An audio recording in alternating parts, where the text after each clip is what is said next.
जितनी politics through out it's history रही है, मेरा नहीं ख्याल मैंने देखा हो किसी और बोर्ड में या किसी और कंट्री के क्रिकेट में इतनी रही हो। इंडिया की शायद एक पॉइंट तक रहती थी, अभी भी शायद हो, पॉलिटिकल इन्फ्लुएंस होगा और शायद ड्रेसिंग रूम पॉलिटिक्स भी चलती होगी, लेकिन इंडिया ने एक सिस्टम बनाया अपना पिछले 20-25 साल से। चलें 25 नहीं बट 20 साल से उनका एक सिस्टम है जो चल रहा है, और वही सिस्टम उनको रिजल्ट दे रहा है, उनको इम्प्रूव करवा रहा है। आप इंडिया की परफॉर्मेंस देख लें, वो इसलिए नहीं है कि वो एकदम से उनका कोई टैलेंट पूल एकदम से पैदा हो गया। No, they created a system to extract that talent pool on merit. उन्होंने अपना डोमेस्टिक सेटअप से किया, उन्होंने फ्रेंचाइज क्रिकेट अपनी इस्टेब्लिश की। माना इंडिया में बहुत पैसा है और क्रिकेट, इंडिया का क्रिकेट में बहुत पैसा है, तो इसलिए वो सब चीज़ें कर रहे हैं, लेकिन उन्होंने कहीं से शुरू तो किया ना। वो शुरू करके उन्होंने एक ग्रोथ चार्ट किया। चलें इंडिया को छोड़ दें, आप कह रहे हैं उनके पास पैसा है। न्यूजीलैंड के बोर्ड के पास तो इतना पैसा नहीं है, ना ही उनके पास इतनी पॉपुलेशन है। उनका एक सिस्टम बना हुआ है, वो हमसे बेहतर रिजल्ट्स प्रोड्यूस कर देते हैं। They mentally choke, they are not able to win is a separate conversation, but they are producing better results than Pakistan. उनका बेहतर सिस्टम बना हुआ है।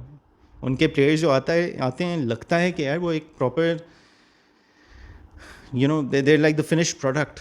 That's why they're in the international team.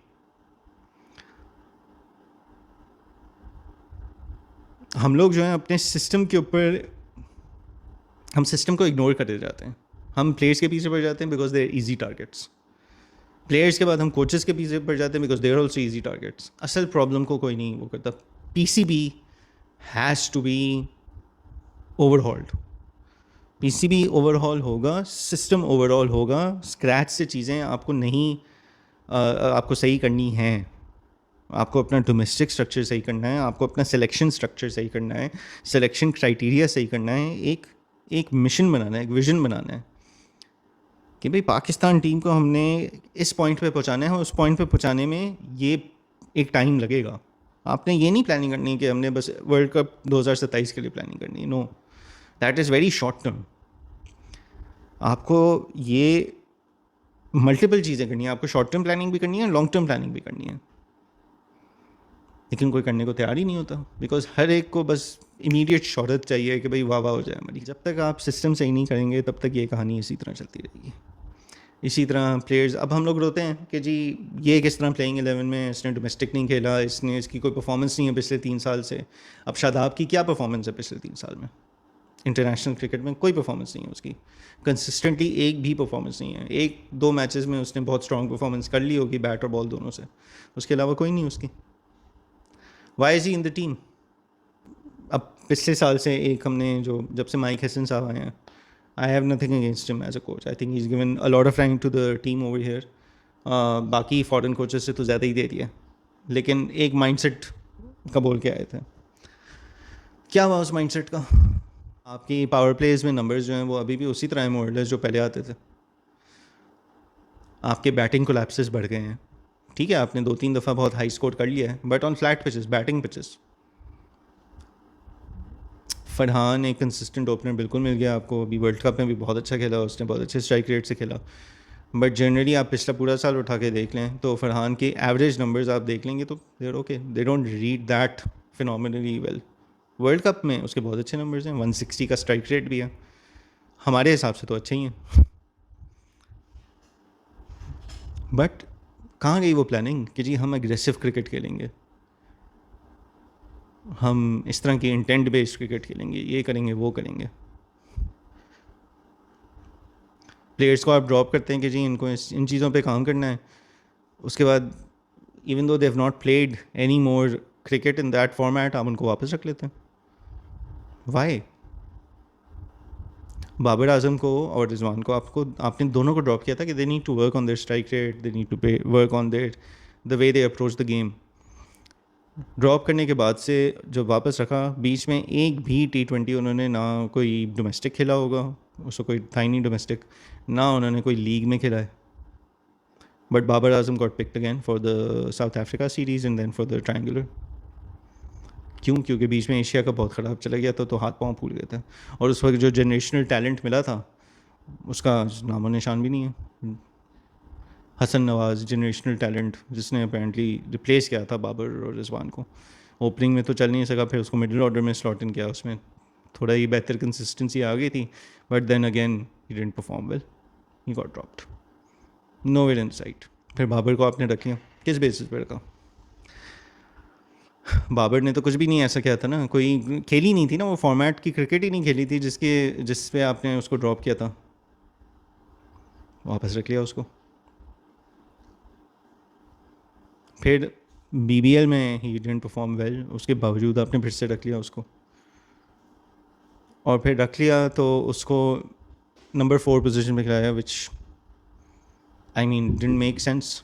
अगर उसका स्ट्राइक रेट का वैसे ही इशू है तो आप तो स्पेसिफिकली उसको सिर्फ उस चीज़ के लिए रख रहे हो ना कि यार टॉप ऑर्डर जल्दी आउट हो गया तो ये आके बस विकेट रोक लेगा।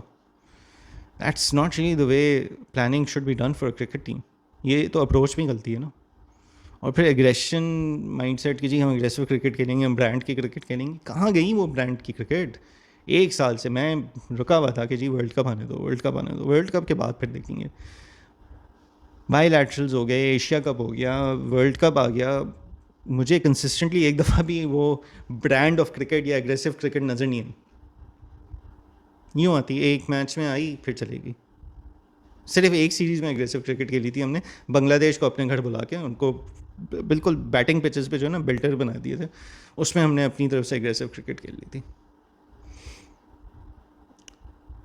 उसके अलावा एक भी हमने जगह कोई एग्रेसिव क्रिकेट नहीं खेली, कंडीशंस के हिसाब से क्रिकेट खेली थी, जो उसमें भी हम काफ़ी जगहों पे फेल कर गए क्योंकि हमारी अप्रोच गलत थी।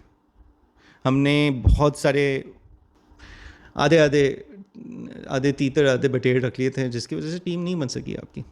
ये this approach was doomed to fail the way the approach was being done. लेकिन घूम फिर के सारा मलबा किस पे? बाबर। ना वो कैप्टन रहा है, ना वो टीम का, आधे साल तो वो टीम का हिस्सा नहीं था, ना वो अपनी जगह पे खेल रहा है, और आइडेंटिफाइड है कि भाई उसके ये इश्यूज़ हैं, तो फिर घूम फिर के एक बंदे के ऊपर ही क्यों आ जाती है? ये तो पूरे पॉलिटिक्स के इश्यूज़ हो गए, मैनेजमेंट इश्यूज़ हो गए ना, कि थिंकिंग किस तरह की है, कि जी हमने एक माइंडसेट बनाया, उसके ऊपर थिंकिंग की, आपने सिलेक्शंस किस तरह की क्राइटेरिया किस तरह का किया, आप मतलब रिसोर्सेज को सही तरह यूज़ नहीं करते ना। शादाब को खिलाते रहें, नवाज़ को खिलाते रहें, अब्रार को खिलाते रहें, फिर की मोमेंट्स में एक बुरी परफॉर्मेंस पे ड्रॉप कर देते हैं, हालांकि वो नंबर 2 या नंबर 3 T20I बॉलर था at that time. Saim Ayub को बैट्समैन से आपने ऑलराउंडर बना दिया। अब जब ऑलराउंडर बना दिया तो उसकी बैटिंग कम हो गई है, बॉलिंग में he is been performing better in the last few months T20I में। आपने उसको फिर आखिरी मैच में ड्रॉप कर दिया, हालांकि वो विकेटें ले रहा था। बट ये मैं बहुत स्पेसिफिक चीज़ें बात कर रहा हूँ, बट ओवरऑल यही मसले हैं ना मैनेजमेंट के। एक तो पॉलिटिक्स का इशू हो गया, हमारी पॉलिटिक्स और हमारी उन चीज़ों को सही होना है। जब तक PCB ओवरहॉल नहीं होगा तब तक ये नहीं होगा। फिर सिस्टम को सही होना है, जब तक PCB ओवरहॉल होगा ये नहीं होगा। बोर्ड में चेंजेस आने की ज़रूरत है, बोर्ड बदलेगा, बोर्ड को आप इवॉल्व करेंगे, चेंज करेंगे तो फिर चीज़ें चेंज होंगी। और फिर सिर्फ ये नहीं कि बोर्ड को बस चेंज करके छोड़ दिया, फिर सिस्टम को चेंज करना है, डोमेस्टिक को चेंज करना है, like I said selection criterias अपने सही करने हैं, अपना एम सही करना है कि भाई हमने करना क्या है, क्रिकेट को लेके कहाँ जाना है। सिर्फ ये नहीं कि वर्ल्ड कप को, अगला वर्ल्ड कप आ रहा है उसके लिए प्लानिंग कर लो। शॉर्ट टर्म प्लान बनाएं, लॉन्ग टर्म प्लान बनाएं। तो ये तो वो मसले हो गए। फिर टीम का जो एक फ्लो बनता है, एक मैनेजमेंट जो अभी बनी हुई है, एक जो आपने एक अप्रोच बनाई, वो अप्रोच 3 मैचेस 4 मैचेस के अलावा कहीं नज़र नहीं आई पिछले पूरे साल में।